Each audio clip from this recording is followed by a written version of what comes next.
জনবল সংকটে ধুকে ধুকে চলছে ১.৫ লাখ মানুষের ভরসাস্থল মনপুরা উপজেলা স্বাস্থ্য কমপ্লেক্স।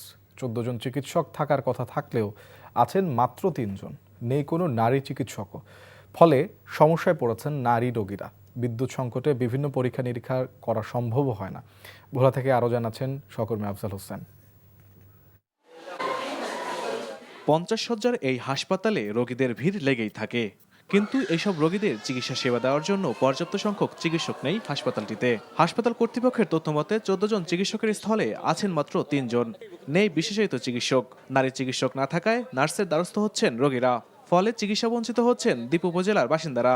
এখানে গাইনি ডাক্তার নাই, তার জন্য বাধ্য হয়ে আমাদের বিকল্প পদ্ধতি বেছে নিতে হয়।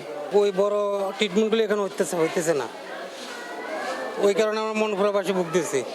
এখান থেকে ওষুধপত্র দেয়, ইনজেকশন দেয়, খাওয়ার ওষুধ দেয়, ওগুলা পাইতেছি। শুধু তাই নয়, চিকিৎসকের পাশাপাশি হাসপাতালটিতে সংকট রয়েছে নার্সের।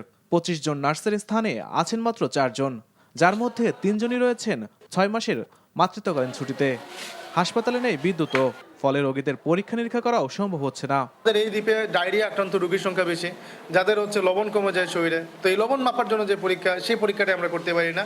তবে সম্প্রতি হাসপাতালটি পরিদর্শনে এসে সংকট নিরসনে ব্যবস্থা গ্রহণের আশ্বাস দিয়েছেন স্বাস্থ্য ও পরিবার কল্যাণ মন্ত্রণালয়ের সচিব মোহাম্মদ সাইদুর রহমান। রোগীর টেস্ট করতে তো আর ভোলায় কিংবা বরিশালে যাওয়া সম্ভব না, মনপুরাতেই নিশ্চিত করতে হবে। আমরা চেষ্টা করে দেখব যে কিভাবে এটা চালু রাখা যায়। আর ডাক্তারের সংকট শুধু মনপুরায় নয়, সবগুলো উপজেলাতেই দেখলাম রয়েছে। আমরা এর মধ্যে কিছু চিকিৎসককে পদায়ন করেছি, আশা করি তারা এক সপ্তাহের মধ্যে যোগদান করবেন। NTV news desk. বান্ডেল থাকলে প্রতি সেনমানিতে টাকা বাঁচবে। বিকাশ সেনমানি বান্ডেল কিনে জিতুন প্রতি লেনদেনে।